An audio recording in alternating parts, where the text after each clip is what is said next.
Last दो class में हम लोग क्या डिस्कस कर रहे थे, कॉम्बिनेशन ऑफ कैपेसिटर्स को किस तरह से सॉल्व किया जाए, राइट। और हम लोग टोटल 4 मेथड समझे, राइट। 4 अलग अलग टाइप का मेथड डिस्कस किया, ठीक है हमने। Type 1, type 2, type 3 and type 4, ठीक है। ये 4 टाइप के अंदर आपका सारा का सारा क्वेश्चन, जितना भी क्वेश्चन बन सकता है कॉम्बिनेशन ऑफ कैपेसिटर्स, उसमें से एटलीस्ट 95% सवाल इन 4 मेथड से सॉल्व हो जाए, ठीक है। इसके अलावा भी कुछ क्वेश्चन बन सकता है जो इन 4 मेथड से भी सॉल्व ना हो, ठीक है। जैसे कि एक तो क्वेश्चन आपके सामने है, आप ही बार बार ये सवाल कर रहे थे कि अगर इस तरह से दिया रहा है, जस्ट दिखाया जा रहा है आपको कि किस तरह का क्वेश्चन नहीं बनेगा ये 4 मेथड से, ठीक है। जैसे ये अगर 2 हो, ये 4 हो, और ये 6 हो, और ये 3 है, और ये अंदर में मान लिया 1 है, ठीक है। तो क्या ये balanced with wheat stone bridge है?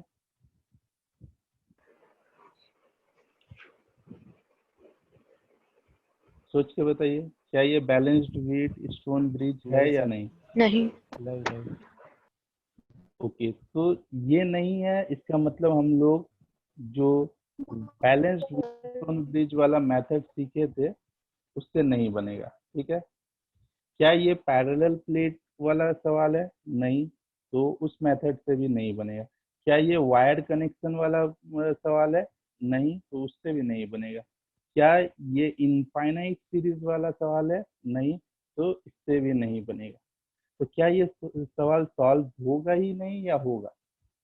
द आंसर इज, ये सवाल भी सॉल्व होगा, लेकिन ये 4 मेथड से नहीं होगा। ये एक स्पेशल मेथड से सॉल्व होगा जिससे कहते हैं चार्ज डिस्ट्रीब्यूशन मेथड, ठीक है। जो कि आपके सिलेबस में नहीं है, बोर्ड के सिलेबस में नहीं है, सिर्फ जेई और नीट के सिलेबस में, ठीक है।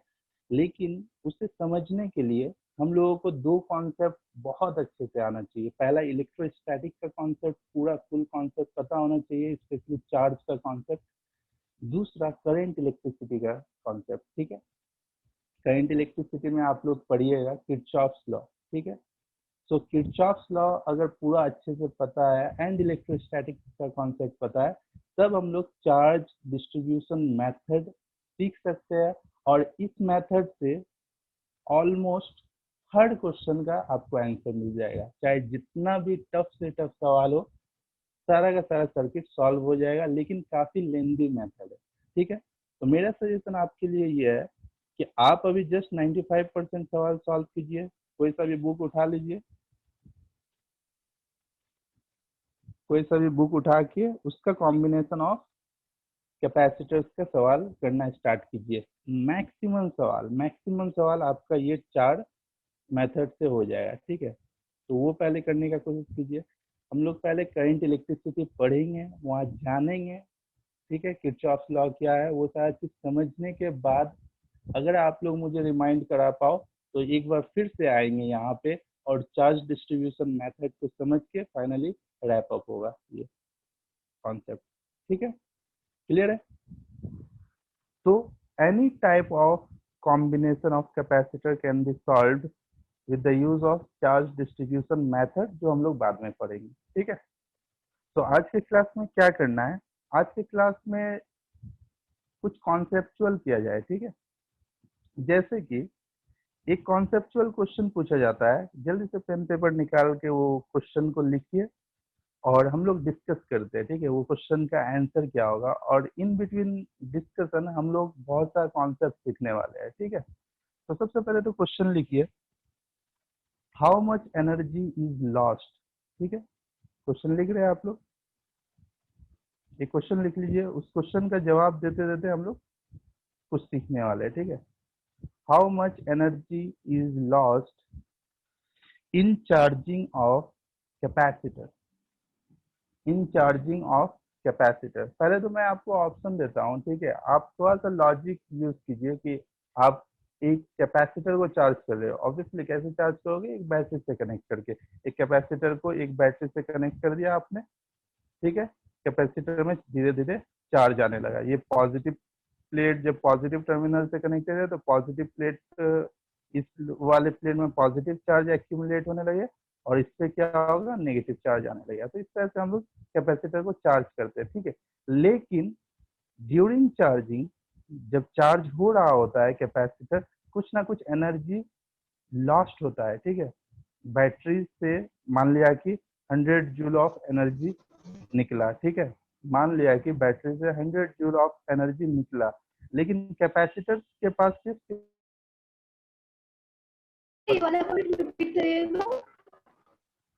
ओके मैं रिपीट कर दे रहा हूँ, पहले समझने का कोशिश कीजिए। बैटरी से मान लिया कि 100 जूल ऑफ एनर्जी निकला, ठीक है। कैपेसिटर कितना स्टोर कर पाया, 60 जूल ही। तो बाकी का 40 जूल क्या हुआ, बाकी का 40 जूल लॉस्ट हुआ, ठीक है। तो ये चीज का कॉन्सेप्ट हम लोगों को समझना है कि कितना एनर्जी लॉस्ट होता है, ठीक है। क्वेश्चन लिखिए एक बार फिर से, मैं रिपीट करता हूँ। How much energy is lost in charging of a capacitor? How much energy is lost in charging of a capacitor? सबसे पहले तो आप थोड़ा सा लॉजिक यूज करके देखिए आप आंसर तक पहुंच सकते हैं कि नहीं।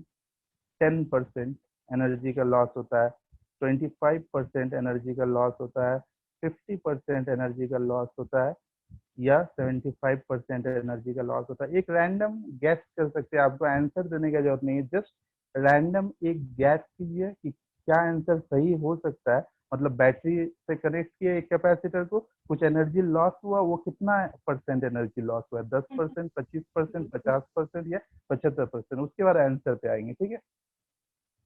ये क्वेश्चन डायरेक्ट कोई भी कॉम्पिटिटिव एग्जाम में पूछा जा सकता है, बहुत ज्यादा कॉन्सेप्चुअल है, ठीक है। ये 50 है, ठीक है। सर बी होगा आई थिंक। सब अपना अपना जस्ट एक रैंडम गैस कर लीजिए, ठीक है। जब कॉन्सेप्ट सीखेंगे तो कम से कम आपको ये आइडिया मिल जाए कि आपका गैस करेक्ट था या नहीं, ठीक है। मैं गेसिंग होगा आई थिंक। ठीक है, मैं गेसिंग को इनकरेज नहीं कर रहा, जस्ट इस पर्टिकुलर क्वेश्चन में, ठीक है। ओके स्टार्ट करें,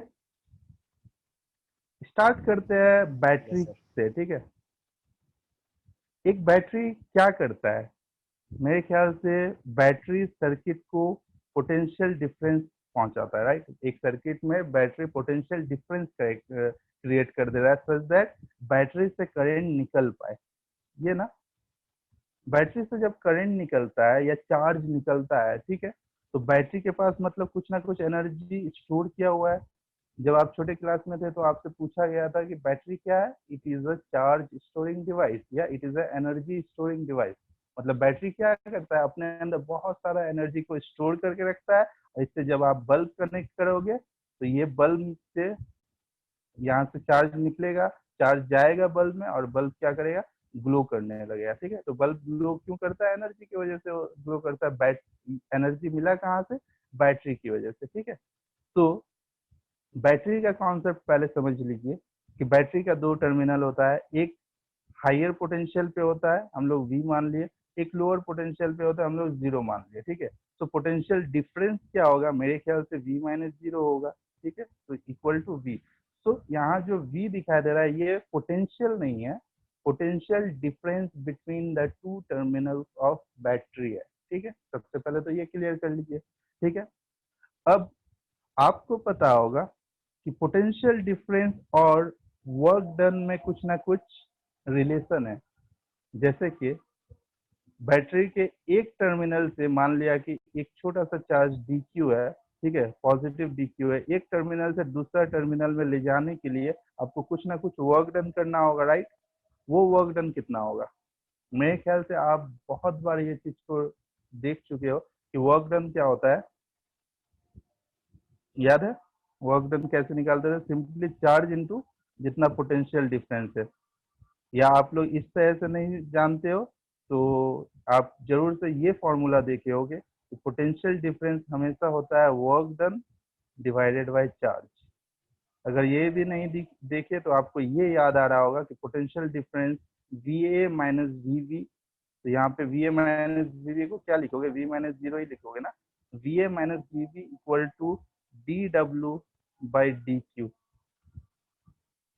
या तो ये याद होगा आपको, या ये याद होगा, या ये याद होगा, कोई भी एक फॉर्मूला याद होगा आपको, इतना मैं आपसे उम्मीद कर ही सकता हूँ। ठीक है, क्या मैं उम्मीद करना सही है या गलत है? आपको फॉर्मूलाज याद है कि नहीं?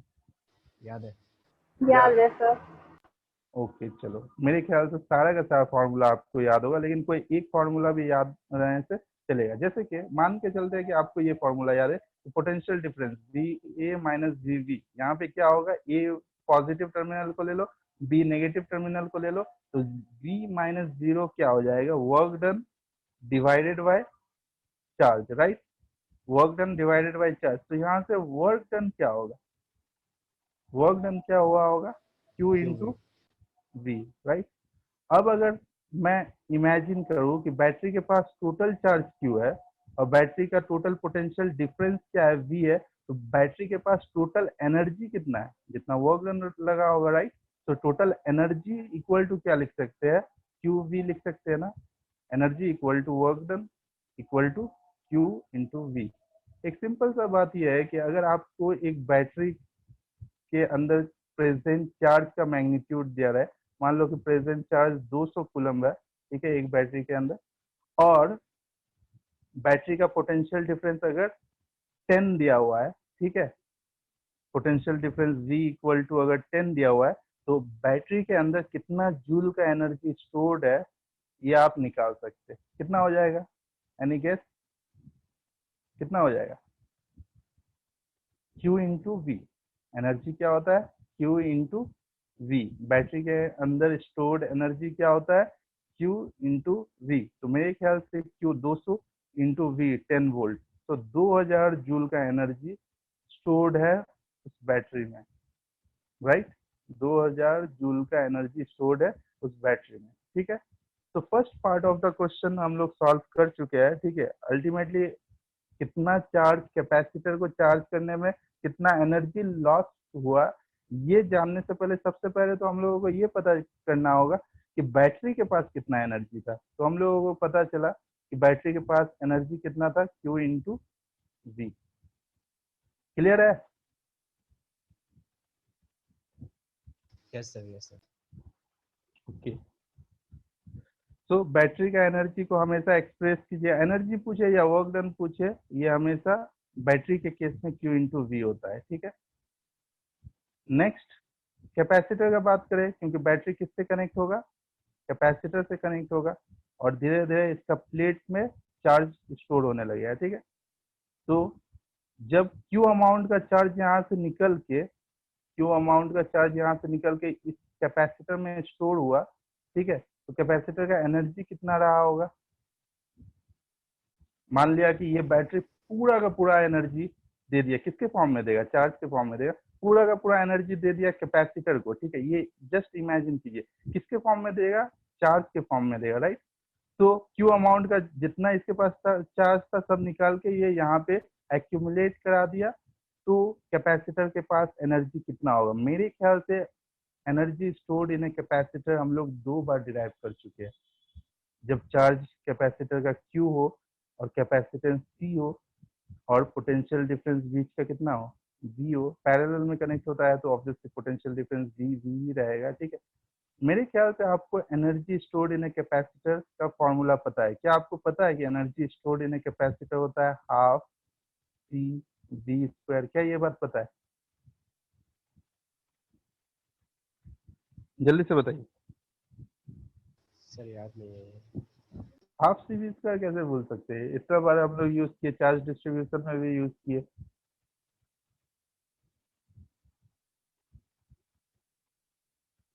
डिराइव किए थे हम लोग, अगर याद नहीं आ रहा है एक बार नोट्स खोल के पीछे जाके आप देख सकते हैं क्लास के बाद, ठीक है। अभी के लिए आप बिलीव कर सकते हैं मेरे ऊपर कि कैपेसिटर के अंदर एनर्जी जो स्टोर रहता है वो हाफ सी वी स्क्वायर होता है, ठीक है। उसके बाद हमने बताया था कि half C V square energy आ गया, और Q equal to C V होता है, ये ऑलरेडी हम लोग जानते हैं, ठीक है। Q equal to C V होता है।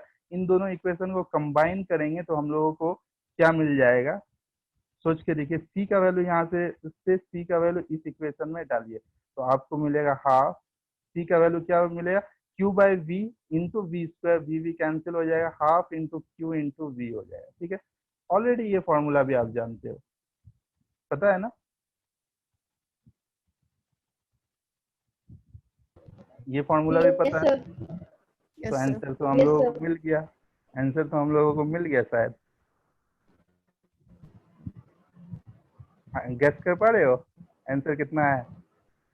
सी, बैटरी ने एनर्जी दिया क्यू वी, बोला कि कैपेसिटर को कि पूरा का पूरा एनर्जी ले लो, लेकिन कैपेसिटर ने एनर्जी लिया हाफ क्यू वी, बाकी का एनर्जी कहाँ गया? बाकी का एनर्जी लॉस हुआ। तो कितना एनर्जी लॉस हुआ? मेरे ख्याल से 50% लॉस हो गया। देखिए, क्यू वी एनर्जी दिया गया, बैटरी ने दिया, और कैपेसिटर ने लिया कितना? सिर्फ हाफ क्यू वी। तो एनर्जी लॉस कितना हुआ? 50%। तो right answer is 50%। I think किसी ने अच्छा गेस किया था, 50% भी किसी ने गेस किया, मुझे आवाज आई थी। ठीक है, तो सही है। बाकी लोग गेसिंग पावर आपका सही नहीं है, गेस करने का कोशिश मत करना एग्जाम में, सॉल्व करने का कोशिश करना। ठीक है, गेस करने को मैं कभी भी सपोर्ट नहीं करता। ठीक है सर। यस सर ये जो एनर्जी क्यू वी हमने लिखा था ऊपर, तो मतलब वो जो क्यू वी है वो हाफ सी वी स्क्वायर के इक्वल। ये बैटरी है, दिखाई दे रहा है, ये बैटरी है और ये कैपेसिटर है।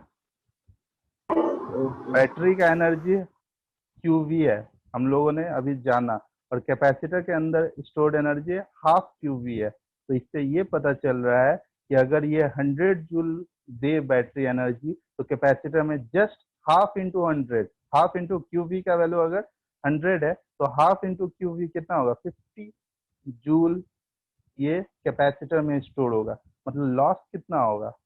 50। मतलब कंप्लीटली आधा का आधा एनर्जी क्या हो जाता है? वेस्ट हो जाता है। अब मैं आपसे एक लॉजिकल को, आपको आंसर मिल गया ना, आंसर इज 50%। ठीक है, लिख के रख लो, क्वेश्चन के नीचे लिख के रख लो, और जिस तरह से समझाया गया है उस तरह से आप लिख सकते हैं, या डायरेक्टली जस्ट ये लिख सकते हैं कि बैटरी के केस में energy equal to E equal to क्या होता है? ई बी लिख सकते हैं, E B, energy of battery equal to होता है क्यू वी। ठीक है, और कैपेसिटर के केस में ई सी लिख सकते हैं, एनर्जी का एक्सप्रेशन होता है हाफ क्यू वी। और ये दोनों चीज में से एक चीज भी मैं नया नहीं बताया, दोनों ही आपको पता था, दोनों ही आपको पता था, जस्ट बैटरी बोल के शायद नहीं बताया होंगे, बस आपको वर्क डन का फॉर्मूला पता था, क्यू इंटू पोटेंशियल डिफरेंस, याद आ रहा है? ठीक है, तो ये इस तरह से लिख सकते हैं, राइट आंसर इज 50%। अब आप लोगों से एक सवाल ये है कि 50% एनर्जी अगर लॉस्ट हो जा रहा है तो जा कहाँ रहा है? 50% एनर्जी का हुआ क्या, बता पाइएगा? सर हीट में बदल जाती है। सर हीट अप हो गया हमारा। एग्जैक्टली जैसे ही आप एक कैपेसिटर को एक बैटरी से कनेक्ट करते हो ना, तो चार्ज का फ्लो होने लगता है, हायर पोटेंशियल से लोअर पोटेंशियल की तरफ चार्ज का फ्लो होने लगता है। और फ्लो कहाँ पे होता है? इस वायर में, कंडक्टिंग वायर में चार्ज फ्लो करने लगता है, और during the flow of charge ये वायर क्या होता है? गर्म होने लगता है, हीट में कन्वर्ट होता है। ठीक है, और 50% एनर्जी हीट में कन्वर्ट हो जाता है। ठीक है, किस तरह से हम लोगों को पता चला 50%? जस्ट अभी अभी हम लोग देखे, तो 50% एनर्जी वेस्ट हो जाता है। क्लियर है? ये सवाल काफी इंपॉर्टेंट है, किसी भी बोर्ड में भी पूछ सकता है या कॉम्पिटिटिव एग्जाम में पूछ ही सकता है। ठीक है, याद रहेगा? सर यस, सर इस केस में जो लॉस्ट एनर्जी होगी वो सिर्फ हीट एनर्जी में ही बदलेगी ना, कोई और एनर्जी में तो हाँ नहीं बदल एग्जैक्टली, सकती। सिर्फ और सिर्फ हीट एनर्जी में बदलेगी। लेकिन क्योंकि आपने सवाल पूछा है, तो मैं आपको एग्जैक्ट आंसर देना चाहूंगा कि कभी भी बैटरी को, देखिए, जो इलेक्ट्रॉनिक इंजीनियरिंग करते हैं या जो हायर लेवल का पढ़ाई करते हैं, उनको ये सारी चीज अच्छे से समझाया जाता है, सिखाया जाता है। ठीक है, उनको पता होता है कि कभी भी आप यहाँ पे दिखाने को कॉन्सेप्ट के लिए मैंने बता दिया, अच्छा देखो ये बैटरी को कनेक्ट किससे किया है? कैपेसिटर से। लेकिन इन जनरल प्रैक्टिकली कभी भी बैटरी को कैपेसिटर के साथ डायरेक्ट कनेक्ट नहीं किया जा सकता, ठीक है। जितना भी कनेक्शन है, जितना भी इलेक्ट्रॉनिक डिवाइस है, वो चाहे आपके घर का टीवी हो या कोई भी इलेक्ट्रॉनिक डिवाइस हो, कभी भी कैपेसिटर बैटरी के साथ कनेक्टेड है तो वो डायरेक्ट वायर से कनेक्ट नहीं रहता है, बीच में कहीं ना कहीं एक रेजिस्टर का यूज किया जाता है, ठीक है। जो हम लोग दिखाते नहीं है, ठीक है, हम लोगों को तो कॉन्सेप्ट सीखना था, ठीक है। आपने पूछ लिया है तो मुझे बताना फर्ज बन रहा है, ठीक है। एक रजिस्टर को बीच में कनेक्ट किया जाता है आर का, और कुछ ना कुछ एनर्जी ये रजिस्टर खाता है और बाकी का एनर्जी हीट में कन्वर्ट होता है, ठीक है। अगर डायरेक्ट कनेक्ट किया तो डायरेक्ट कनेक्ट करने से क्या होता है, कुछ ना कुछ प्रॉब्लम आता है, ठीक है। और ये सारा प्रॉब्लम क्या है, ये सब आप लोग हायर स्टडीज में पढ़ोगे, ये beyond the scope of syllabus है, ठीक है। क्लियर है। लेकिन अगर आपसे पूछा जाए, ठीक है, मान लिया कि एग्जाम में पूछा जाए कि ये 50% जो एनर्जी लॉस्ट हुआ है, ठीक है, उसका क्या होगा, तो आपको ये एडवांस वाला आंसर नहीं देना है, आपको सिंपली बताना है the energy is lost and this loss of energy converted into heat energy, ठीक है। कहाँ कहाँ पे heat energy, between the connecting wire, बस इतना आंसर देना है, ठीक है। प्रैक्टिकली कुछ ना कुछ एनर्जी रजिस्टर में कन्वर्ट ये लॉस्ट होता है, लेकिन वो बात आपके सिलेबस में क्योंकि नहीं है तो आपको नहीं लिखना है। ऐसा हो सकता है कि जो टीचर आपका चेक कर रहा है उससे भी नहीं पता, तो आपका मार्क्स कट जाएगा। इसलिए जान के रखो, अच्छा है, लेकिन जितना आपका सिलेबस में उसके उस पर स्टिक रहो, ठीक है। क्लियर है। आपको जस्ट हीट एनर्जी में लॉस होता है ये लिखना है, ओके। सो ये क्वेश्चन समझ में आया कंप्लीटली। एक और क्वेश्चन करें इस तरह का। Yes sir. देखिए क्वेश्चन के बहाने हम लोग बहुत कुछ कॉन्सेप्ट सीख रहे हैं, ठीक है। ये मेन इंपॉर्टेंट है, जरूरी नहीं है कि मतलब डायरेक्ट यही क्वेश्चन आ जाए, लेकिन इन बिटवीन द डिस्कशन आप जो सीख रहे हो ना उससे कुछ ना कुछ पूछ सकता है, ठीक है। या डायरेक्ट पूछ सकता है कि एनर्जी स्टोर इन बैटरी, एक बैटरी बना देगा और बोलेगा कि इसका पोटेंशियल डिफरेंस दे दिया और इससे चार्ज निकल रहा है कितना, मान लो 2 कूलम का, ठीक है। तो आपसे पूछ सकता है कि कितना एनर्जी बैटरी के पास था, ठीक है। तो ये सारा चीज छोटा छोटा क्वेश्चन बन सकता है। तो आप जस्ट क्वेश्चन पे स्टिक नहीं रहिए, जो भी डिस्कशन किया जा रहा है वो डिस्कशन से सीखिए, ठीक है, कॉन्सेप्ट को पकड़िए, ठीक है। तो एक और बहुत इंपॉर्टेंट क्वेश्चन के तौर पे सीखेंगे हम लोग, लेकिन डिस्कशन बहुत इंपॉर्टेंट होने वाला है, ठीक है। तो क्वेश्चन लिख सकते हैं, जल्दी से पेन पेपर रेडी कीजिए। क्वेश्चन है energy stored per unit volume, लिख रहा है energy stored per unit volume of capacitor of parallel plate capacitor. Energy stored per unit volume of capacitor is capacitor के ये पैरेलल प्लेट कैपेसिटर लिखना है, ठीक है। फिर से एक बार रिपीट कर रहे हैं, energy stored per unit volume of parallel plate capacitor is proportional to, ठीक है, is proportional to. Sir parallel plate के बाद क्या था? Parallel plate capacitor is proportional to energy stored per unit volume of parallel plate capacitor is proportional to।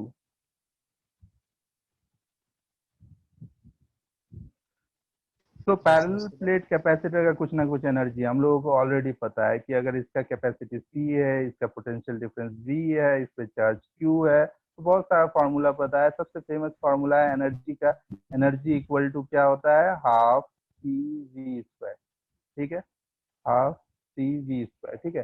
लेकिन ये नहीं पूछा है कि एनर्जी इज प्रोपोर्शनल टू, ये किसके प्रोपोर्शनल है, ये क्वेश्चन है ही नहीं।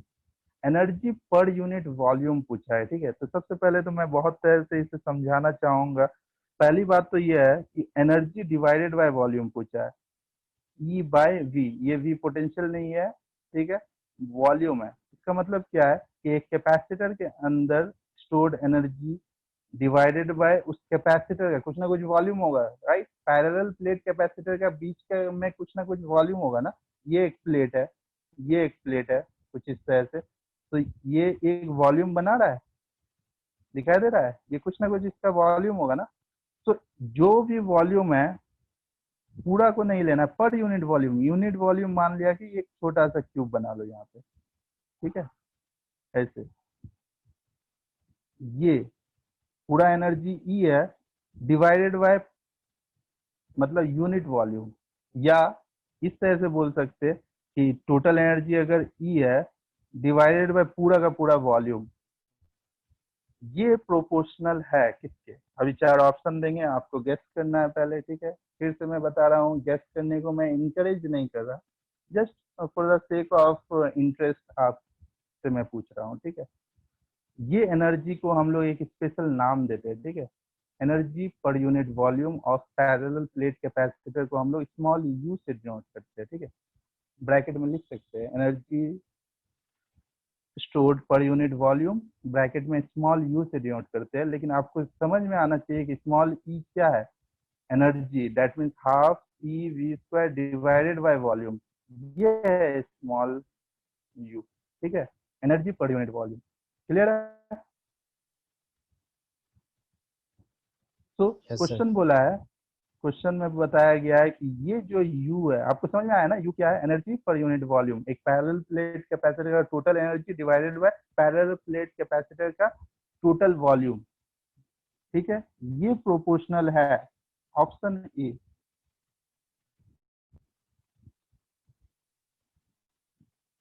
ठीक है, is E electric field intensity, ठीक है। वेक्टर दिखा रहे हैं क्योंकि अभी अभी आप ई को क्या जाने हो, ई को एनर्जी बताए थे, ठीक है, लेकिन एनर्जी एक स्केलर क्वांटिटी है। ई वेक्टर मतलब क्या, ये इलेक्ट्रिक फील्ड को बता रहा है, ठीक है। तो आप समझ लीजिए ई का यूज यहाँ पे इलेक्ट्रिक फील्ड के लिए बताया गया, ठीक है। तो energy stored per unit volume is proportional to E, that means electric field intensity. Option B electric field intensity का square, option C electric field intensity का cube, option D electric field intensity का square root, या power में half दे सकते हैं, ठीक है। एक रैंडम सा गेस करो, अपने माइंड में रखो, मुझे आंसर नहीं चाहिए क्योंकि हो ही सकता है कि वो आंसर गलत है, ठीक है। तो आप मुझे क्यों बताओगे, आप जस्ट अपने माइंड में एक गेस करो, उसके बाद हम लोग ये कॉन्सेप्ट को समझते हैं बहुत अच्छे से। अच्छा, ये क्वेश्चन ना कहीं आपको ये इंडिकेशन दे रहा होगा कि एक पैरेलल प्लेट कैपेसिटर या किसी भी कैपेसिटर का एनर्जी कहीं ना कहीं डिपेंड करता है इलेक्ट्रिक फील्ड इंटेंसिटी पे। मैं बता रहा था आपको ना, जैसे कि अगर आपको याद हो, तो जब मैं पैरेलल प्लेट कैपेसिटर बता रहा था तो ये पॉजिटिव था, ये नेगेटिव था। मैंने कहा कि positive electric lines of force निकला, ये नेगेटिव में गया, ऐसे इलेक्ट्रिक फील्ड का डायरेक्शन ये है, ठीक है। तो इलेक्ट्रिक फील्ड बाउंडेड है, इसका मतलब एनर्जी बाउंडेड है। आपने किसी, आप लोगों में किसी ने नहीं पूछा तो electric field bounded, energy bounded है, क्या इलेक्ट्रिक फील्ड एनर्जी पे डिपेंड करता है या एनर्जी इलेक्ट्रिक फील्ड पे डिपेंड करता है। अगर करता है तो रिलेशन क्या है, ठीक है। खैर आपने नहीं पूछा, फिर भी मैं बता दे रहा हूँ, ठीक है। हाँ, एनर्जी डिपेंड करता है इलेक्ट्रिक फील्ड इंटेंसिटी पे, और अभी हम लोगों का टारगेट यही है कि ये पता लगाना कैसे डिपेंड करता है, ठीक है। क्लियर है। तो स्टार्ट करें। हम लोगों का टारगेट क्या है, U इज प्रोपोर्शनल टू, ये निकालना है ना। छोटा सा कैलकुलेशन होगा, मैं चाहता हूँ कि आप लोग भी करो मेरे साथ, ठीक है, क्योंकि मेरा छोटा सा स्क्रीन पे मैं उतना लिख पाऊंगा कि नहीं पता नहीं, मैं कोशिश करता हूँ, ठीक है। आप लोग पेन पेपर रेडी रखो। सो आपको समझ में आया ना कि U जो है वो है energy divided by volume, right. किसका एनर्जी, कैपेसिटर का, राइट, जो कि है हाफ सी वी स्क्वायर। अगर मैं वॉल्यूम का भी कुछ एक्सप्रेशन लिख पाऊँ, ठीक है, ध्यान से देखिए आपका अप्रोच कैसे होना चाहिए। मान लिया कि ये क्वेश्चन आपसे पूछा गया, आपने नहीं पढ़ा, ठीक है, तो आपका अप्रोच तो यही होना चाहिए, स्टार्टिंग पॉइंट आपका ये होना चाहिए, क्योंकि यू किसके प्रोपोर्शनल है ये निकालना है, और यू का डेफिनेशन ये है कि एनर्जी पर यूनिट वॉल्यूम, तो energy half C V square होगा। वॉल्यूम का जगह में कुछ हम लोग एक्सप्रेशन लिखेंगे, और कहीं ना कहीं इसी से करते करते कैलकुलेशन हम लोगों का कहीं ना कहीं ये एक्सप्रेशन आते आते आते आते ई के फॉर्म में आ जाएगा। ई क्या है? Electric field intensity. मतलब आपको रिलेशंस पता होना चाहिए पोटेंशियल में, इलेक्ट्रिक फील्ड में, वगैरह वगैरह, ठीक है। तो सब मैं अभी आपको याद दिलाऊंगा ही, लेकिन आप क्या सोच पा रहे हो कि पैरेलल प्लेट कैपेसिटर का वॉल्यूम को कैसे आप लिख पाओगे? तो उसके लिए ड्रॉ करते हैं, ठीक है। आइडिया मिल गया ना? इलेक्ट्रिक फील्ड इंटेंसिटी के फॉर्म में कैसे किसको लाना है? एनर्जी पर यूनिट वॉल्यूम को। तो सबसे पहले तो यू को लिखेंगे energy divided by volume, energy का एक्सप्रेशन लिखेंगे, वॉल्यूम का एक्सप्रेशन लिखेंगे, उसके बाद कैंसिल आउट करेंगे, रिलेशन यूज करेंगे, कुछ ना कुछ करेंगे, कुछ ना कुछ जो हम लोग सीखे हैं। कोई नया चीज नहीं मैं बता रहा, ठीक है, ऐसा नहीं अचानक से मैं कुछ लिख दूंगा, ठीक है। कोई नया चीज नहीं, जो आप लोग सीखे हैं जस्ट उसी में से कुछ ना कुछ यूज करूंगा मैं, ठीक है। तो सबसे पहले तो वॉल्यूम लिखने का कोशिश करते हैं, ठीक है। बताइए, ये एक प्लेट है और ये एक प्लेट है, प्लेट का एरिया सेम होना चाहिए तभी पैरेलल प्लेट बनता था, ठीक है। दोनों प्लेट के बीच का डिस्टेंस अगर डी है, राइट, और प्लेट का एरिया अगर ए है, तो क्या आप मुझे बता पाओगे कि वॉल्यूम क्या होगा? बताइए, एडी। सोच के बताइए, सिंपल मैथ, क्लास 9 का मैथ। एडी। पक्का? अच्छा, इतना इजी था। वॉल्यूम ए डी है, ठीक है। तो यहां से आगे बढ़े, U equal to half C V square. याद रहे V क्या है यहाँ पे? पोटेंशियल डिफरेंस है। हाफ सी वी स्क्वायर में V क्या है? वॉल्यूम है या पोटेंशियल डिफरेंस है? ऑब्वियसली पोटेंशियल डिफरेंस है, राइट। डिवाइडेड बाय, आपने क्या बोला वॉल्यूम को? A इंटू डी, ठीक है। अब मुझे एक बात बताइए, कोने में कि दो प्लेट है, ऐसे ऐसे अगर इलेक्ट्रिक फील्ड ई है, ठीक है, बीच का डिस्टेंस अगर डी है, ठीक है, बीच का डिस्टेंस अगर डी है प्लेट के बीच का, तो पोटेंशियल डिफरेंस को क्या लिख सकते हैं? ए जल्दी, dot A dot D. Magnitude अगर लिखना है तो simply E into D, right. Yes sir. Energy का बात हो रहा है, एनर्जी इज स्केलर क्वांटिटी, हम लोगों को डायरेक्शन से मतलब नहीं है। तो वी को हम लोग ई डी लिख सकते हैं ना? सोच के बताइए, बार बार लिखे हैं हम लोग, बहुत बार लिखे है ना। Yes sir. ई को हम लोग लिख सकते हैं ई डी, तो हाफ सी को क्या लिख सकते हैं? सी को क्या लिख सकते हैं? Epsilon naught A by D. Obviously parallel plate capacitor का कैपेसिटेंस को क्या लिख सकते हैं? Epsilon naught A by D. और वी को क्या लिख सकते हैं? ई डी का whole square by volume A into D. अब कैंसिल आउट कर लो, आपका रिजल्ट आपके सामने है, देख लो किसके प्रोपोर्शनल है। वही मैं बता रहा था कि मैं स्क्रीन पे उतना लिख नहीं पाऊँ, शायद आपको लिखना होगा। कर पाओगे? जल्दी से कैंसिल आउट करो और मुझे आंसर बताओ क्या आ रहा है। सर ए स्क्वायर से होगा। ई स्क्वायर था ऑप्शन में। Yes sir. अच्छा, कहीं ना कहीं कैलकुलेशन अगर ना भी करो तो आपको आइडिया मिल रहा है, राइट, कि ये epsilon not constant, half constant, कटे या ना कटे, एरिया कांस्टेंट, डी कांस्टेंट, ठीक है। तो ई का यहाँ पे स्क्वायर है ना, तो U is proportional to E square. लेकिन अगर आप कैंसिल आउट कर दो तो आपके पास एक बहुत खूबसूरत सा एक्सप्रेशन आएगा, u is equal to half epsilon naught E square. मैं चाहता हूँ ये एक्सप्रेशन आप याद रखो कि एनर्जी पर यूनिट वॉल्यूम होता है half epsilon naught E square. आप कैंसिल आउट करोगे तो यही आंसर आएगा, ठीक है। अगर इस पे न्यूमेरिकल पूछता है, बहुत कम चांस है पूछने का, लेकिन अगर बाई चांस पूछ दे, ठीक है, आपको इलेक्ट्रिक फील्ड इंटेंसिटी दे दे 2 न्यूटन पर कूलम, पैरेलल प्लेट कैपेसिटर के बीच का इलेक्ट्रिक फील्ड इंटेंसिटी है 2 न्यूटन पर कूलम, ठीक है।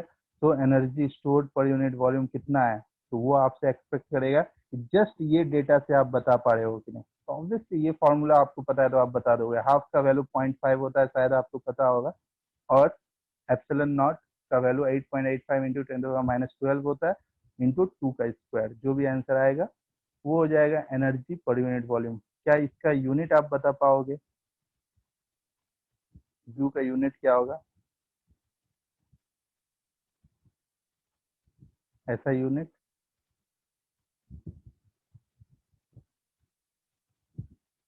किसी को नहीं पता?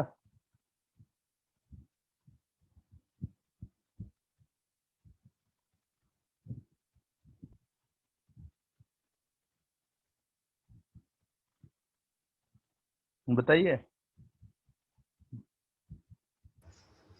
सर नहीं। नहीं पता ना।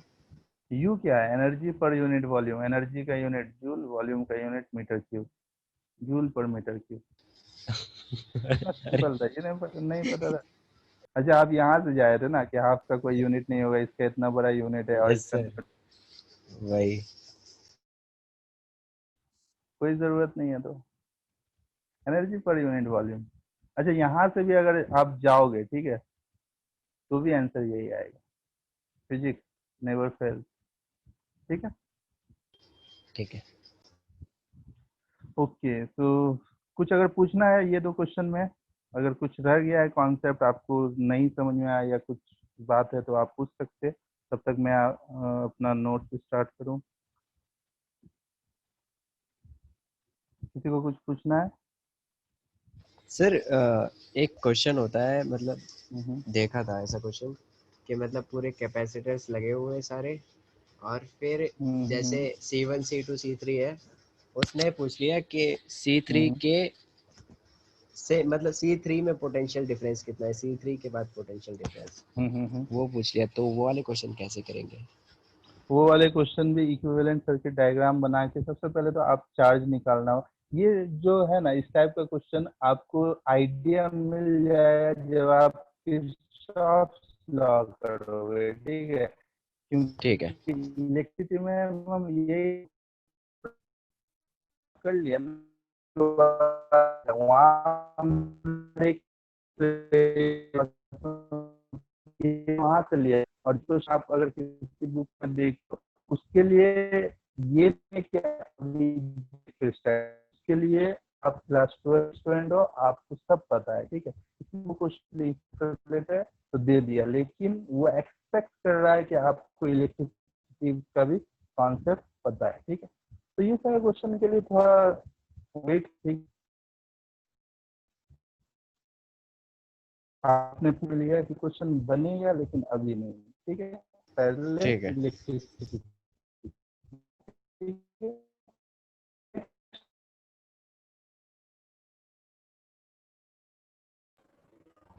सर आपकी आवाज कट रही है।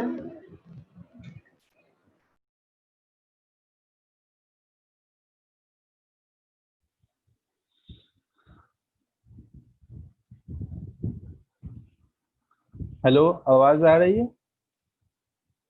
यस सर, अब आ रही। अच्छा, अचानक से मेरा डिस्कनेक्ट हो गया था, ठीक है। तो हम लोग कैपेसिटेंस जब पढ़े थे, तो जब चैप्टर स्टार्ट हुआ था, तो मे बी फर्स्ट लेक्चर में मैंने ड्रॉ किया था एक स्फेरिकल कंडक्टर, राइट, जिसका रेडियस क्या है, आर है। और हम लोग कोशिश किए थे इसका कैपेसिटेंस निकालने का। किसी को भी याद है कितना था? सर सर और अर्थ से बड़ा था, इतना याद है। 4 pi epsilon naught into R, ठीक है। इसका मतलब कैपेसिटेंस डायरेक्टली प्रोपोर्शनल था रेडियस पे। रेडियस जितना ज्यादा बड़ा होगा उतना ज्यादा कैपेसिटेंस था, ठीक है। इतना कुछ करने के बाद भी हम लोग देखे कि एक मेजर प्रॉब्लम था। मेजर प्रॉब्लम ये था कि आप इस पे कोई भी चार्ज दे दो क्यू, ठीक है। सो एनर्जी जो था वो डिस्ट्रीब्यूटेड था, बाउंडेड था। और उस टाइम में शायद आपको उतना क्लियर आइडिया नहीं लग पा रहा था कि एनर्जी मतलब बाउंडेड कैसे नहीं है, ठीक है। वहां पे एनर्जी क्या था, बाउंडेड नहीं था। एनर्जी कहाँ तक फैला हुआ था, देखिए इलेक्ट्रिक लाइंस ऑफ फोर्स कहाँ तक जाता है, इन्फिनिटी तक जाता है, right. Electric lines of force का ही डायरेक्शन में इलेक्ट्रिक फील्ड इंटेंसिटी का डायरेक्शन होता है, मतलब कि इलेक्ट्रिक फील्ड इंटेंसिटी इन्फिनिटी तक डिस्ट्रीब्यूटेड है। इलेक्ट्रिक फील्ड इंटेंसिटी कहाँ तक है, इन्फिनिटी तक फैला हुआ है। अब क्योंकि इलेक्ट्रिक फील्ड इंटेंसिटी फैला हुआ है तो एनर्जी चारों तरफ फैला हुआ है, मतलब एकदम बिखरा हुआ एनर्जी है। ऑब्वियसली ये एनर्जी हम लोगों का कोई काम का नहीं है। ये हम लोग डिस्कस किए थे कि स्फेरिकल कंडक्टर को कैपेसिटर इसलिए नहीं हम लोग यूज कर पाते क्योंकि एनर्जी डिस्ट्रीब्यूटेड रहता है, अनबाउंडेड रहता है, ठीक है, अनबाउंडेड रहता है। क्योंकि एनर्जी अगर हम लोग बाउंड कर पाए, जैसे पैरेलल प्लेट कैपेसिटर का केस में हम लोग बाउंड कर दिए दो प्लेट के बीच में, ठीक है, जब बाउंड कर पाएंगे तभी तो वो एनर्जी को यूज कर पाएंगे, राइट। लेकिन यहाँ पे स्फेरिकल कंडक्टर का केस में हम लोग देखे कि एनर्जी बाउंडेड नहीं है, जिसकी वजह से ये फेल हो गया। ये मेथड, ये इसको कैपेसिटर बनाना मतलब सही नहीं है, ठीक है। लेकिन उसके बाद फिर कोशिश किया गया और जो कमियां थी उसको हटाने का कोशिश किया गया, ठीक है। तो वो कोशिश की तरफ हम लोग आगे बढ़ेंगे। हम लोग एक बार फिर से, अब चैप्टर खत्म होने वाला है, ठीक है, मे भी कल के क्लास में कैपेसिटेंस, कैपेसिटर एंड कैपेसिटेंस ये चैप्टर खत्म हो जाएगा। नेक्स्ट वीक से हम लोग इलेक्ट्रिसिटी स्टार्ट कर सकते हैं, ठीक है, अगर इसी रफ्तार से हम लोग आगे बढ़ते रहे तो, ठीक है।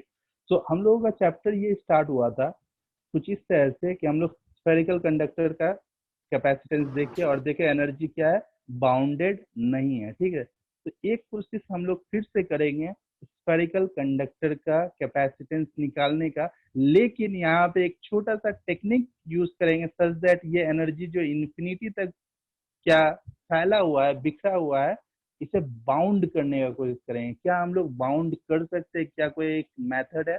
ऑब्वियसली हाँ, मेथड है, हम लोग एनर्जी को बाउंड कर सकते हैं, वही मेथड हम लोग सीखेंगे, ठीक है। और एक बात बता दे कि स्फेरिकल कंडक्टर के लिए जो एनर्जी को बाउंड करके हम लोग फिर से डिराइव करेंगे कि इस पर्टिकुलर टाइप का स्फेरिकल कंडक्टर का कैपेसिटेंस कितना होता है, ये बोर्ड के सिलेबस में नहीं है, ठीक है। तो हम लोग डिराइव कर ले रहे हैं, आप लोग जान के रखिए, फॉर्मूला याद रख सकते हैं, ठीक है, लेकिन ये सिर्फ नीट और जेई के सिलेबस में है, ठीक है। तो क्या करेंगे, हम लोगों का मेन पर्पस क्या है, एनर्जी को बाउंड करना, ठीक है। मेन पर्पस क्या है, एनर्जी को बाउंड करना। तो उसके लिए हम लोग एक छोटा सा टेक्निक यूज किए कि यहाँ पे एक अगर कंडक्टर लिए और इस पे चार्ज दिए तो एनर्जी क्या है, पूरा का पूरा बाउंडेड नहीं है, पूरा का पूरा एनर्जी बिखर गया। क्यों ना हम एक छोटा सा टेक्निक यहाँ पे यूज करें कि इस स्फेरिकल कंडक्टर के ऊपर एक और स्फेरिकल कंडक्टर ले लें, ठीक है। तो क्या एनर्जी बाउंड हो जाएगा, इसका कोई गारंटी है? अभी तक तो नहीं है। कब होगा, जब इस पे चार्ज क्यू अगर ले, ठीक है, इस पे अगर चार्ज क्यू हो और इस पे अगर चार्ज माइनस क्यू आ जाए, सोचिए जरा, इस पे चार्ज अगर क्यू है और इस पे चार्ज माइनस क्यू आ जाए, ठीक है, तो एनर्जी कैसे डिस्ट्रीब्यूट होगा, किसके टर्म्स में डिस्ट्रीब्यूट होता है एनर्जी? आप अभी देखें कि एनर्जी इक्वल टू क्या होता है, half energy per unit volume क्या होता है, half epsilon naught E square होता है, ठीक है। अब ज्यादा समझ में आ रहा होगा आपको कि एनर्जी इलेक्ट्रिक फील्ड में तो फील्ड से रिलेटेड है, ठीक है। सो प्लस से माइनस की तरफ इलेक्ट्रिक फील्ड कुछ इस तरह से। क्या अब थोड़ा बहुत आइडिया लग रहा है कि हाँ एनर्जी शायद बाउंडेड हो चुका है यहाँ पे? Yes sir.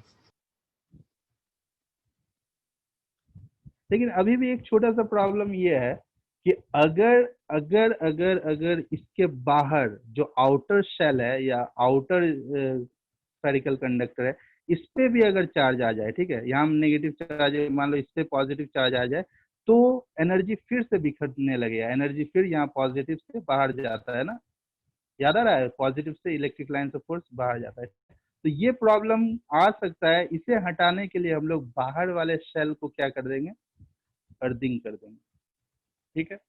अब बाहर वाले शेल को अर्थिंग करने से फायदा क्या होगा कि अर्थ का पोटेंशियल क्या माना जाता है, जीरो, ठीक है। अब अर्थ का पोटेंशियल अगर जीरो है तो यहाँ पे ये अर्थ है, ठीक है, अर्थ का ये पॉइंट का पोटेंशियल अगर जीरो है तो कंडक्टिंग वायर में आगे बढ़ रहे हैं, अगर कोई रेजिस्टर, इंडक्टर या कैपेसिटर ना आए तो पोटेंशियल सेम होता है, राइट, पोटेंशियल सेम होता है। तो क्योंकि ये एक जस्ट कंडक्टिंग वायर है, बीच में कोई रेजिस्टर, कैपेसिटर या इंडक्टर नहीं है, तो इस पॉइंट का पोटेंशियल क्या होगा, जीरो होगा, 0 वोल्ट। क्लियर है, अर्थ का पोटेंशियल जीरो तो इसका भी पोटेंशियल क्या होगा, जीरो होगा। ठीक है, तो यहाँ से सारा का सारा प्रॉब्लम सॉल्व हो गया। आउटर शेल में कोई चार्ज नहीं होगा, बाहर वाले शेल के अंदर में इनर सरफेस में माइनस क्यू चार्ज होगा और अंदर वाले शेल के आउटर शेल में प्लस क्यू चार्ज होगा। लेकिन ऐसा होगा कैसे? ठीक है, इस चीज को समझने के लिए स्टार्ट करते हैं नोट्स। ठीक है, देखते हैं ये सारा चीज होने वाला है, लेकिन हम लोग ये सारा चीज डिराइव करके देखेंगे कि कैसे कैसे हो रहा है। हम लोग जस्ट दे ऐसे ले नहीं लेंगे, ठीक है, डिराइव करके देखेंगे कि कैसे कैसे हो रहा है ये। ठीक है, ओके, तो हेडिंग ये है, ये नोट्स आपको मिल जाएगा आज की क्लास में। ठीक है, आज की क्लास के बाद स्फेरिकल कैपेसिटर। ठीक है, हम लोग एक कोशिश किए थे, वो क्या था, स्फेरिकल कंडक्टर एज कैपेसिटर था। ठीक है, लेकिन ये स्फेरिकल कैपेसिटर है। ठीक है, और स्फेरिकल कैपेसिटर कैसे बनाए हैं हम लोग, छोटा सा मतलब कोशिश है हम लोगों की तरफ से कि एनर्जी को किसी तरह से बाउंड कर दे। ठीक है, और उसके लिए हम लोग एक कंडक्टर नहीं लेंगे, एक स्फेरिकल कंडक्टर नहीं लेंगे, दो स्फेरिकल कंडक्टर लेंगे। ठीक है, अब कुछ कैलकुलेशन जो है हम लोग अपने मन से नहीं करेंगे, कुछ कैलकुलेशन फिजिक्स है ऊपर छोड़ देंगे। ठीक है, कॉन्सेप्ट से लेके आएंगे। जैसे कि कैलकुलेशन बहुत सिंपल है कि हम लोग अंदर में वाले जो स्फेयर है, अंदर वाले जो स्फेयर है उसके ऊपर से प्लस क्यू अमाउंट का चार्ज देंगे। ठीक है, और बाहर वाले शेल पे कोई चार्ज नहीं देंगे, बाहर वाले शेल को अर्थिंग कर देंगे। ठीक है, बाहर वाले शेल को अर्थिंग कर देंगे।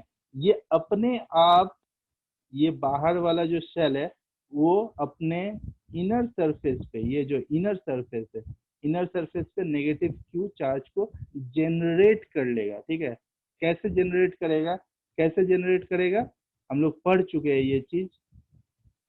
क्या पढ़े कि अगर ये गॉसियन सरफेस हम लोग इस कंडक्टर के अंदर माने तो इसके अंदर नेट चार्ज कितना होना चाहिए, जीरो होना चाहिए, राइट। नेट चार्ज कितना होना चाहिए, जीरो, क्योंकि कंडक्टर के अंदर इलेक्ट्रिक फील्ड इंटेंसिटी क्या होता है, जीरो होता है, राइट। गॉसियन सरफेस के अंदर इलेक्ट्रिक फील्ड इंटेंसिटी जीरो होता है। ये जीरो कब होगा, जब क्यू इनसाइड नेट क्या होगा, जीरो होगा। लेकिन क्यू इनसाइड नेट जीरो कैसे होगा, ऑलरेडी यहाँ पे एक पॉजिटिव चार्ज क्यू है, राइट।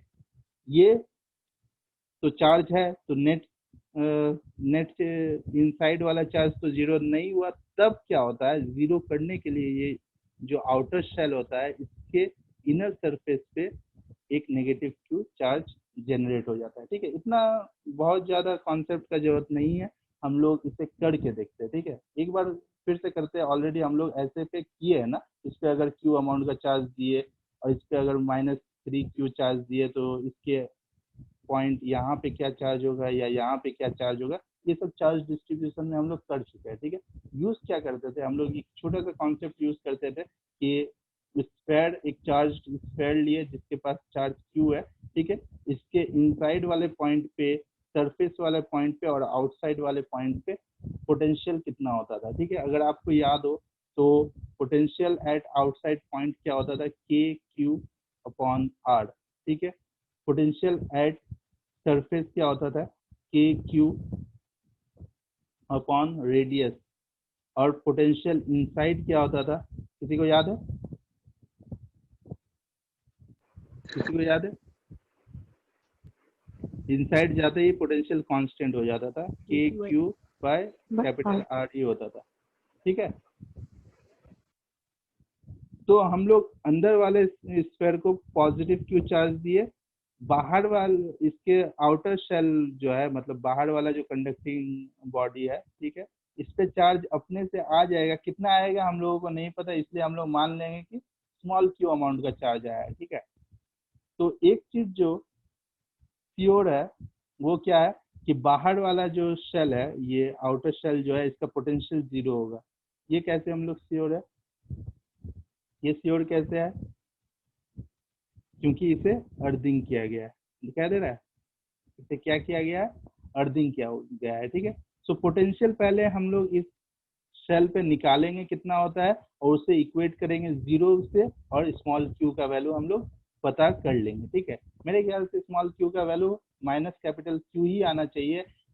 जस्ट सिंपल सा लॉजिक ये है कि क्योंकि अंदर में प्लस क्यू है, ठीक है, तो यहाँ पे अगर माइनस क्यू होगा तभी एक गॉसियन सरफेस आप ड्रॉ करोगे तो इनसाइड में नेट चार्ज कितना हो जाएगा, जीरो। ठीक है, और ये कॉन्सेप्ट से मैच करेगा कि इलेक्ट्रिक फील्ड भी 0 होगा। ठीक है, क्लियर है? करके भी देखेंगे कि ये शेल का नाम ए है, ये शेल का नाम अगर बी है, ए के पास चार्ज है कैपिटल क्यू और बी के पास चार्ज है, हम लोग लेट किए है, मान लिया है स्मॉल क्यू का वैल्यू हम लोगों को पता करना है। ठीक है, ये हम लोगों को पता है कि ये जो बी है, बी का जो पोटेंशियल है वो 0 है। तो सबसे पहले बी का पोटेंशियल हम लोग कैलकुलेट करते हैं और उसे 0 से इक्वेट करते हैं। आप लोगों को पता होगा कि बी पे पोटेंशियल 2 चार्ज की वजह से होगा, एक तो अंदर वाले चार्ज की वजह से होगा और एक किसकी वजह से होगा, अपना खुद का चार्ज स्मॉल क्यू की वजह से होगा। ठीक है, तो जब ये अंदर वाला चार्ज है कैपिटल क्यू, इस तरह से मानिए कि ये कैपिटल क्यू है। ठीक है, तो इसे ये बी वाला पॉइंट कैसा दिखाई देगा, आउटसाइड दिखाई देगा ना। और आउटसाइड के लिए आप क्या फॉर्मूला यूज करोगे, के क्यू अपॉन स्मॉल आर क्या है, सेंटर से डिस्टेंस है, राइट, सेंटर से डिस्टेंस है। ये सारी चीज आप लोग कर भी चुके हो। ठीक है, तो एक बात मैं बता दूं कि रेडियस अंदर वाला शेल का ए है, ठीक है, और बाहर वाला शेल का बी है, मतलब ए इज लेस देन बी है। ठीक है, ये आइडिया लेके चलिए। ठीक है, कि बाहर वाला शेल का बी है रेडियस और अंदर वाला का ए है। तो ऑब्वियसली ये शेल की वजह से पोटेंशियल क्या होगा, चार्ज क्यू है और डिस्टेंस सेंटर से क्या है, बी है, तो के क्यू बाई बी। ठीक है, और उसके बाद ये शेल की वजह से ये पोटेंशियल कितना होगा, चार्ज स्मॉल क्यू है और डिस्टेंस क्या है, ये मतलब रेडियस क्या है, बी ही है, तो के क्यू बाय स्मॉल बी ही होगा। ठीक है, इक्वल टू क्या करना है, इक्वेट किससे करना था हम लोग, याद आ रहा है, 0 से करना था। क्यों, क्योंकि अल्टीमेटली हम लोग पोटेंशियल कैलकुलेट किए हैं, लेकिन ये पोटेंशियल का आंसर हम लोगों को पता ही है कि 0 होगा, तो 0 से इक्वेट कर दिए। 0 से इक्वेट करेंगे तो बी भी इधर जाके मल्टीप्लाई होगा, 0 हो जाएगा, के फिर इधर डिवाइड होके 0 हो जाएगा और स्मॉल क्यू का वैल्यू आएगा -q। ठीक है, स्मॉल क्यू का वैल्यू आएगा -q। ठीक है, और बाय लॉजिक हम लोग ये जानते हैं कि ये जो -q है, आउटर शेल में ड्रॉ कर रहा हूँ। ठीक है, ये -q जो है वो इनसाइड में रहेगा या आउटसाइड में रहेगा या डिस्ट्रीब्यूट होगा, आप खुद सोचिए, बताइए। इसके पास, ये शेल के पास, आउटर शेल के पास टोटल चार्ज कितना आया, -q। ठीक है, लेकिन ये रहेगा कहाँ, इनसाइड में रहेगा या आउटसाइड में रहेगा, या आधा आधा डिस्ट्रीब्यूट हो जाएगा।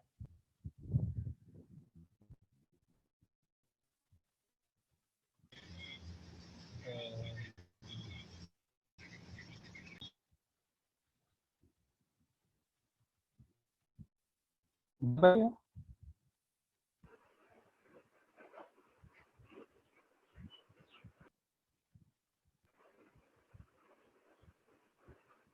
मैं बताता हूँ, ये पूरा का पूरा जो -q चार्ज है वो इनर सरफेस पे चला जाएगा, ये जो आउटर शेल है उसका इनर सरफेस पे चला जाएगा। ठीक है, इसका रीजन क्या है, आप खुद सोचिए कि मैं 2 शेल बना रहा हूँ, ये आउटर शेल है और ये इनर शेल है। इनर शेल के आउटर सरफेस पे क्या है, पॉजिटिव चार्ज है +q का, ये positive positive positive positive positive. ठीक है, और आउटर शेल के इनर सरफेस पे नेगेटिव चार्ज है, negative negative negative negative negative negative negative, ऐसे ऐसे, ये नेगेटिव है। ठीक है, ये नेगेटिव क्यू है और ये पॉजिटिव क्यू है। ठीक है, तो अगर मैं आउटर शेल के अंदर एक गॉसियन सरफेस ड्रॉ करूं, तो गॉसियन सरफेस के इनसाइड में नेट चार्ज कितना है, क्यू इनसाइड कितना है, 0 है। इसका मतलब इलेक्ट्रिक फील्ड इंटेंसिटी भी 0 होगा, कॉन्सेप्ट से मैच कर रहा है, राइट, कॉन्सेप्ट से मैच कर रहा है, इलेक्ट्रिक फील्ड इंटेंसिटी भी 0 होगा। इसका मतलब पूरा का पूरा जो आउटर शेल का चार्ज है वो इनर सरफेस पे रहेगा। ठीक है, अब देखिए हम लोगों का कैपेसिटर बन चुका है, कैसे बन चुका है दिखाई दे रहा है, पॉजिटिव से नेगेटिव की तरफ इलेक्ट्रिक फील्ड। ठीक है, ये है कैपेसिटर, क्लियर है। तो कैपेसिटर बनाने के लिए हम लोग 2 चीज करते हैं, क्या कि 2 स्फेरिकल कंडक्टर लेते हैं, एक नहीं 2 कॉन्सेंट्रिक कंडक्टर लेते हैं। ठीक है, अंदर वाले शेल पे कुछ चार्ज देते हैं +q चार्ज। ठीक है, और बाहर वाले शेल को अर्थिंग कर देते हैं। बस ये 2 काम करना है कि इनर सरफेस पे आप जितना स्ट्रॉन्ग कैपेसिटर बनाना चाह रहे हो उतना ज्यादा चार्ज इनर सरफेस पे दे दो, ठीक है। उतना ज्यादा चार्ज इनर सरफेस पे दे दो, मतलब सॉरी अंदर वाले शेल पे दे दो, इनर शेल पे दे दो, ठीक है। और चार्ज जितना ज्यादा होगा उतना ज्यादा इलेक्ट्रिक फील्ड इंटेंसिटी होगा, उतना ज्यादा एनर्जी होगा, ठीक है। अब समझ में आ रहा है ना इलेक्ट्रिक फील्ड इंटेंसिटी का इंपॉर्टेंस एनर्जी के टर्म्स में, क्लियर है। ये डेरिवेशन आपका इम्पोर्टेंट नहीं है क्योंकि बोर्ड के सिलेबस में तो ऑब्वियसली नहीं है, तो आपको जो भी क्वेश्चन करना है वो तो डायरेक्ट फॉर्मूला पे ही होगा, ठीक है। इसका मतलब स्फेरिकल कंडक्टर का अगर कैपेसिटेंस का डायरेक्ट एक फॉर्मूला दे दे तो भी काम चल जाएगा, लेकिन मैं चाहता हूँ कि ये सारा कॉन्सेप्ट आप समझ के रखो कि अगर अंदर से क्वेश्चन पूछे, कॉन्सेप्चुअल क्वेश्चन पूछे या कोई भी बीच से किसी स्टेप से क्वेश्चन उठा लिया, ठीक है, अच्छा सवाल बनाने का कोशिश किया, तो वो भी आप कर लो, ठीक है। क्लियर है। देखिए जो मैं बता रहा था वो यहाँ पे एक्सप्लेन किया गया है कि ये जो चार्ज है -q वो इनर सरफेस पे जनरेट होगा, ताकि ये अगर यहाँ पे एक गॉसियन सरफेस बनाया जाए तो गॉसियन सरफेस के अंदर नेट चार्ज क्या हो, 0 हो, such that electric field intensity क्या होगा, गॉसियन सरफेस के अंदर 0 होगा। अब पूछ सकते सर इलेक्ट्रिक फील्ड इंटेंसिटी तो आप दिखा रहे हो कि ये है, फिर आप बोल रहे हो इलेक्ट्रिक फील्ड इंटेंसिटी 0 है, ये नहीं समझ में आ रहा है कोई ऐसा?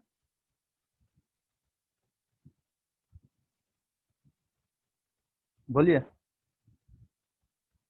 ये जो इलेक्ट्रिक फील्ड इंटेंसिटी है वो इनसाइड वाला है, मतलब ये जो है ये मान लिया कि थिन है, लेकिन इसका कुछ ना कुछ तो थिकनेस होगा, तो अगर इसका थिकनेस को मैं जूम करूँ तो ये थिकनेस है, राइट। एक छोटा सा पोर्शन ले ली, अब इसके अंदर गॉसियन सरफेस बनाया गया है, तो इसके अंदर का इलेक्ट्रिक फील्ड इंटेंसिटी, मटेरियल के अंदर का इलेक्ट्रिक फील्ड इंटेंसिटी 0 हो रहा है यहाँ पे, ठीक है। लेकिन यहाँ पे तो इलेक्ट्रिक फील्ड इंटेंसिटी है ही, क्लियर है। तो कैपेसिटर हम लोगों का बन गया, कैसे पता चल रहा है एक बार चेक करेंगे।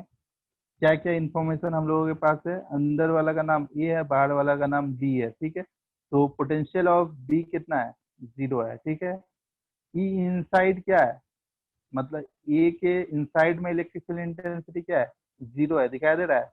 कैसे 0 है, यहाँ पे जो छोटा शेल है इसके ऊपर चार्ज पॉजिटिव क्यू है, उसके अंदर में कोई भी एक पॉइंट ले लो, उसके अंदर इलेक्ट्रिक फील्ड इंटेंसिटी क्या है, 0। कैसे पता चला, क्योंकि चार्ज सिर्फ और सिर्फ सरफेस पे लाई कर रहा है, राइट, सिर्फ और सिर्फ आउटर सरफेस पे लाई कर रहा है, तो अंदर में कोई चार्ज ही नहीं है, तो इलेक्ट्रिक फील्ड इंटेंसिटी क्या है, 0 है अंदर में, ठीक है।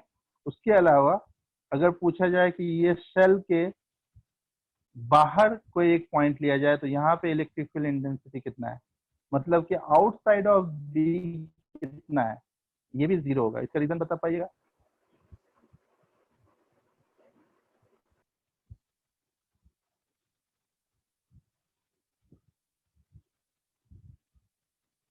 आउटसाइड ऑफ बी कितना होगा, इलेक्ट्रिक फील्ड इंटेंसिटी 0 होगा। इसका रीजन सिंपल है कि यहाँ के किसी एक पॉइंट पे आप जब खड़े होइएगा तो आपको नेट चार्ज कितना दिखाई देगा शेल में, ये पॉजिटिव क्यू है, ये नेगेटिव क्यू है, तो नेट चार्ज आपको 0 दिखाई देगा। जब चार्ज ही 0 है तो इलेक्ट्रिक फील्ड इंटेंसिटी 0 है। तो अब ध्यान देने वाला बात यह है कि बी के आउटसाइड में इलेक्ट्रिक फील्ड इंटेंसिटी 0, ए के इनसाइड में इलेक्ट्रिक फील्ड इंटेंसिटी 0, तो इलेक्ट्रिक फील्ड इंटेंसिटी है कहाँ, इलेक्ट्रिक फील्ड इंटेंसिटी सिर्फ और सिर्फ यहाँ है। इसका मतलब इलेक्ट्रिक फील्ड इंटेंसिटी बाउंड हो गया, सिर्फ और सिर्फ दोनों शेल के बीच में है। इसका मतलब इलेक्ट्रिक फील्ड इंटेंसिटी बाउंड हो गया, हेंस हम लोगों का अच्छा कैपेसिटर बन गया। क्लियर है, राइट। हम लोगों का यस सर।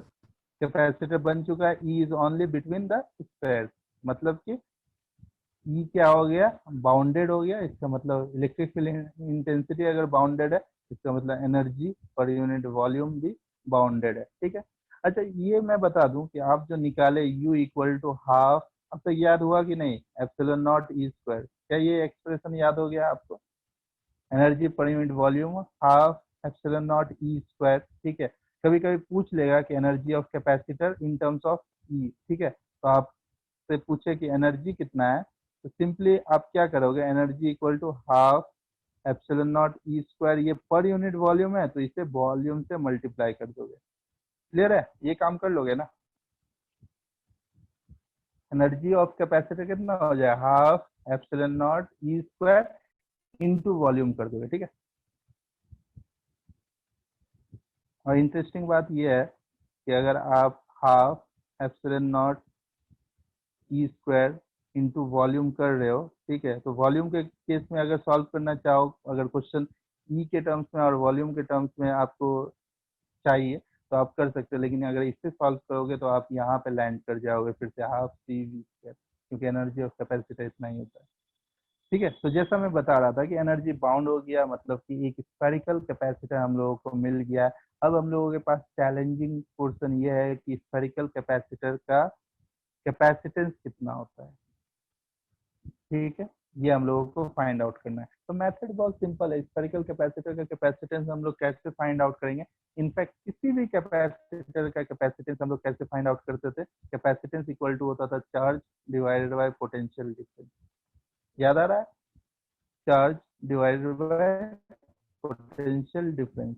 तो पोटेंशियल डिफरेंस क्या हो जाएगा, we A minus delta we क्या है, वी ए मतलब कि अंदर वाले कंडक्टिंग स्फीयर का पोटेंशियल माइनस वी बी बाहर वाले कंडक्टिंग स्फीयर का पोटेंशियल। लेकिन इंटरेस्टिंग बात यह है कि बाहर वाला शेल तो ग्राउंडेड है ना, या अर्थिंग किया हुआ है ना, तो इसका पोटेंशियल क्या है, जीरो है।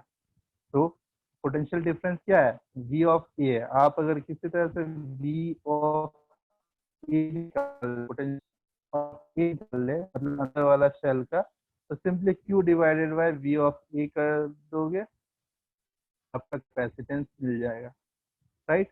तो हम लोग क्या करेंगे, पोटेंशियल फाइंड आउट करेंगे ए का। किस तरह से फाइंड आउट कर सकते हैं, सेम लॉजिक यूज करेंगे जैसे हम लोग चार्ज फाइंड आउट किए, ठीक है, उसी तरह से पोटेंशियल ऑफ ए, ध्यान दीजिए यहाँ पे निकालने वाला है। हालांकि ये सब काम बहुत बार हम लोग कर चुके हैं, ठीक है, फिर से एक बार निकालते। पोटेंशियल ऑफ ए किस लिए होगा, दो रीजन से होगा ना। एक तो ये अपना खुद का चार्ज पॉजिटिव क्यू के कारण होगा, ठीक है, और खुद का चार्ज के लिए ये सरफेस वाला पॉइंट होगा। और दूसरा तो ये चार्ज की वजह से होगा ना, कि माइनस क्यू की वजह से कुछ ना कुछ पोटेंशियल होगा। और माइनस क्यू के लिए खुद सोचिए, ये माइनस क्यू है अंदर में, ठीक है, माइनस क्यू है, इसके लिए सरफेस का एक पॉइंट लो तो वो इनसाइड पॉइंट होगा, ठीक है। तो पोटेंशियल वी ऑफ ए, ध्यान दीजिए, वी ऑफ ए कितना होगा, V of A equal to Q, अपना खुद का चार्ज के लिए सरफेस वाला पॉइंट है तो के क्यू बाय ए होगा, राइट। मतलब यहाँ पे अगर चार्ज क्यू है और अगर ये डिस्टेंस ए है तो पोटेंशियल क्या होगा, पोटेंशियल होगा के क्यू बाय आर होता है ना, कैपिटल आर।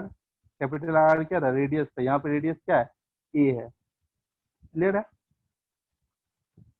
प्लस ऐड करते हैं, ठीक है, किसके वजह से, नेगेटिव क्यू के लिए। नेगेटिव क्यू के लिए पोटेंशियल क्या होगा, तो आप खुद सोचिए कि ये नेगेटिव क्यू है चार्ज और यहाँ पे एक पॉइंट है, ठीक है, एक शेल ही बना लो, तो नेगेटिव क्यू के लिए ये क्या हो गया, इनसाइड पॉइंट हो गया। डिस्टेंस क्या है या रेडियस क्या है, बी है, ठीक है।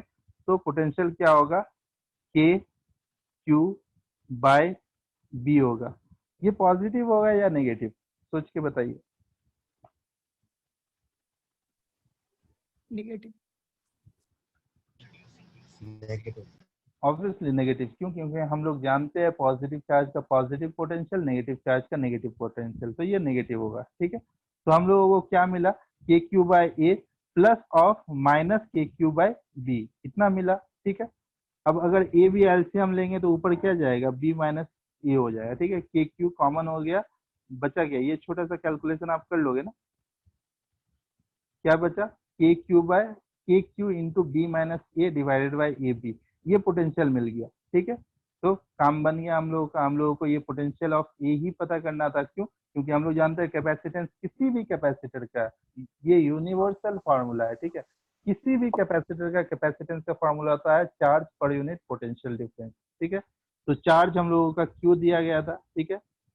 अब आप फिर से कंफ्यूज हो सकते हैं कि सर यहाँ पे पॉजिटिव क्यू चार्ज है, यहाँ पे नेगेटिव क्यू चार्ज है, नेट चार्ज फिर जीरो है, तो चार्ज ऑन कैपेसिटर कितना लिया जाए।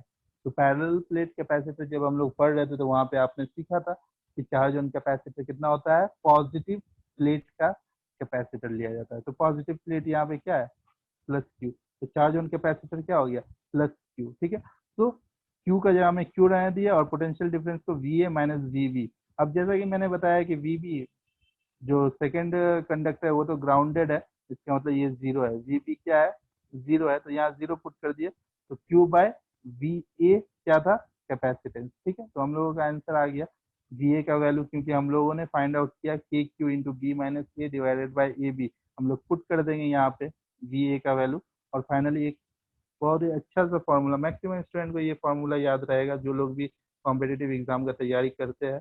ठीक है, आपको भी याद रखना है। सिंपली ये वी ए का जगह में हम लोग ये पुट किए जो हम लोग फाइंड आउट किए, यहाँ से क्यू क्यू कैंसिल हो गया। ठीक है, ए बी ऊपर गया, और के का वैल्यू जो होता है हम लोगों को पता है 4 पाई एप्सिलॉन नॉट है, तो 1/4 पाई एप्सिलॉन नॉट पुट किए, तो ये ए बी के साथ ऊपर चला गया। ठीक है, ये कैलकुलेशन है, कुछ से भी कर सकते हैं। ठीक है, तो फाइनली के का वैल्यू अगर 1/4 पाई एप्सिलॉन नॉट पुट करोगे तो ये ऊपर चला जाएगा और आंसर आएगा 4 pi epsilon naught A B by B minus A. इसका मतलब कि एक ऐसा कैपेसिटर आप बनाए जिसका इनर रेडियस ए है, आउटर रेडियस बी है, तो उसका कैपेसिटी और चार्ज क्या दिया गया है, क्यू दिया गया है। तो ऐसे कैपेसिटर का कैपेसिटेंस होता है 4 pi epsilon naught A B by B minus A. ठीक है, और ये पॉजिटिव क्वांटिटी है, क्यों, क्योंकि हम लोग जानते हैं कि A is always less than B या B is always greater than A. क्यों, क्योंकि बी क्या है, आउटर शेल का रेडियस है। राइट, तो क्या ये फॉर्मूला आपको याद रहेगा।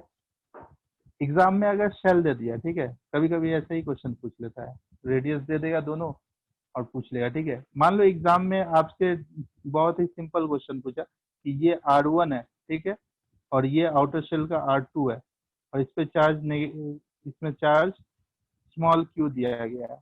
तो ऐसे कैपेसिटर का कैपेसिटेंस कितना है, तो आपको फॉर्मूला को जस्ट मॉडिफाई करना होगा, 4 पाई एप्सिलॉन नॉट, चार्ज नहीं है क्योंकि चार्ज पे डिपेंड ही नहीं करता है कैपेसिटेंस। याद आ रहा है, R1 R2 डिवाइडेड बाय क्या लिखोगे, R1 R2 R2 minus R1 R2 minus R1 दोनों ऑप्शन में हो, एग्जैक्टली R2 माइनस R1। तो अगर समझ में आ गया तो बहुत अच्छी बात है, काफी खुशी की बात है कि पूरा का पूरा प्रोसेस समझ में आ गया। अगर नहीं समझ में आया कोई दिक्कत नहीं है, आप एक बार नोट्स मिलेगा तो एक एक स्टेप को अच्छे से देख के समझने का कोशिश कीजिएगा। अगर ना फिर भी समझ में आया तो जहाँ जो स्टेप में प्रॉब्लम हो रहा है ऐसे राउंड करके आप मुझे भेज सकते हैं, मैं फिर से आपको समझाने का कोशिश करूंगा। ठीक है, अदरवाइज आप बस इतना कर सकते हैं कि ये फॉर्मूला को याद रखें, इसके अलावा आपको कोई चीज़ की जरूरत नहीं। ये फॉर्मूला आपको याद रहना चाहिए अगर आप कॉम्पिटिटिव का तैयारी कर रहे हैं, और इस पे आपको क्वेश्चन मिल सकता है। क्वेश्चन देखिएगा, सॉल्व करने का कोशिश कीजिए, एक फॉर्मूला ही तो है। ठीक है, जैसे कि रेडियस दे देगा कभी कभी, ठीक है, इनर रेडियस दे देगा, ई का वैल्यू दे देगा 2 सेंटीमीटर, बी का वैल्यू दे देगा 4 सेंटीमीटर। ठीक है, तो जैसे ही आप यहाँ फॉर्मूला में 2 माइनस 4 करके कीजिएगा, आपका एक आंसर आएगा, लेकिन वो आंसर ऑप्शन में रहेगा लेकिन गलत हो सकता है। इसका रीजन बता पाएगा कोई। आप यहाँ 2 इंटू 4 कीजिएगा ए बी का जगह, यहाँ पे 4 माइनस 2 भी कीजिएगा, एकदम सही है, लेकिन फिर भी आंसर आपका गलत आएगा। क्यों क्यों क्यों क्यों बताइए।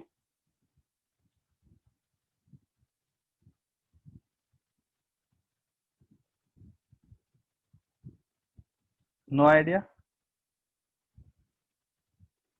पहले तो समझ लीजिए मैं क्या बता रहा हूँ कि मान लो इनर रेडियस दिया 2 सेंटीमीटर और आउटर रेडियस दिया 4 सेंटीमीटर। ठीक है, तो आप यहाँ पे 2 इंटू 4 करोगे और यहाँ पे 4 माइनस 2 भी करोगे, फिर भी आपका जो आंसर आएगा वो ऑप्शन में रहेगा, लेकिन आप गलत टिक करके आओगे। क्यों,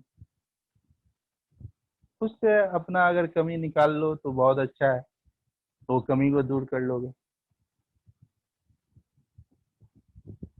सर बी आई थिंक 6 होगा क्या फिर। नहीं नहीं नहीं, इतना टफ आंसर नहीं हो सकता, आंसर बहुत ही सिंपल है। वो है क्या, आप के का वैल्यू क्या जानते हो, 9 इंटू 10⁻⁹, राइट।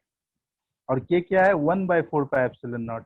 तो आप 4πε0 को क्या लिखोगे यहाँ पे? मेरे ख्याल से यहाँ पे आप गलती नहीं करोगे। आप जानते हो 1/4πε0 होता है 9 इंटू 10⁻⁹, तो 4πε0 को क्या लिखोगे, 1/9 इंटू 10⁻⁹। इसमें शायद मिस्टेक नहीं करोगे, कर दिए तब तो कोई कुछ कहना ही नहीं। इस पे आप मिस्टेक शायद नहीं करोगे। 4πε0 का वैल्यू 1/9 इंटू 10⁻⁹ लोगे, ठीक है। तो 1 कैलकुलेट करके देख लेते हैं। 1/9 इंटू 10⁻⁹, यही वैल्यू है 4πε0 का, agree. Into 2 into 4 divided by 4 minus 2, ठीक है। ये करोगे और कैलकुलेट करोगे तो आंसर गलत आएगा। इसका सिंपल सा रीजन है, ठीक है। इसका सिंपल रीजन ये है, ये जो है वैल्यू वो एसआई में है और ये सीजीएस में दिया हुआ है। अगर कन्वर्ट नहीं करोगे तो आंसर नहीं आएगा। कई स्टूडेंट का बस इस वजह से गलत हो जाता है। तो मैं नहीं चाहता कि आप लोग फॉर्मूला इतना मेहनत से याद करोगे, हर चीज करोगे, कॉन्सेप्ट सीखे हो, लेकिन एक छोटा सा सीजीएस और एसआई के चक्कर में फंस के आपका गलती हो जाए, ठीक है। क्लियर है?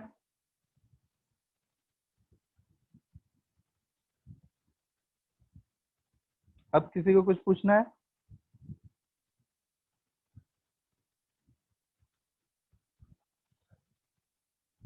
तो आज की क्लास में बेसिकली हमने क्या सीखा, सबसे पहला चीज ये जाना कि जब भी एक कैपेसिटर को चार्ज करते हैं 50% एनर्जी क्या होता है, लॉस्ट हो जाता है। दूसरा चीज हम लोग जाने कि energy stored per unit volume of a parallel plate capacitor is directly proportional to square of electric field intensity, ठीक है। और तीसरा चीज ये जाने कि हम लोग स्फेरिकल कैपेसिटर बना दिया। एनर्जी जो बाउंड स्फेरिकल कंडक्टर के केस में नहीं हो रहा था, वही स्फेरिकल कंडक्टर लेके हम लोग एनर्जी बाउंड कर दिए।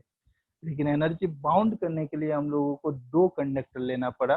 फाइनली 2 कॉन्सेंट्रिक कंडक्टर लेके हम लोग अंदर वाले कंडक्टर में चार्ज देके एनर्जी को बाउंड किए और कैपेसिटर बनाए, जिसका कैपेसिटेंस हम लोगों को मिला 4πε0 A B by B minus A, ठीक है।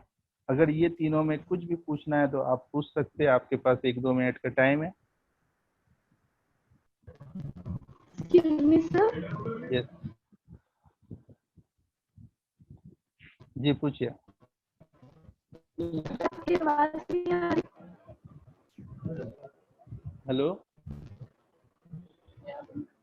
Sir, am I audible? Yes yes, you are audible. Okay. Sir, just आपकी एक्चुअली आपकी आवाज ब्रेक हो रही है।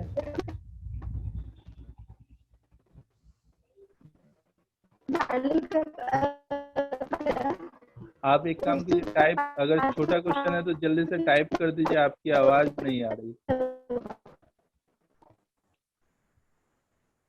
आप एक काम कीजिए, टाइप कर दीजिए क्वेश्चन, आपकी आवाज ब्रेक हो रही है बहुत ज्यादा। और किसी को कुछ पूछना है?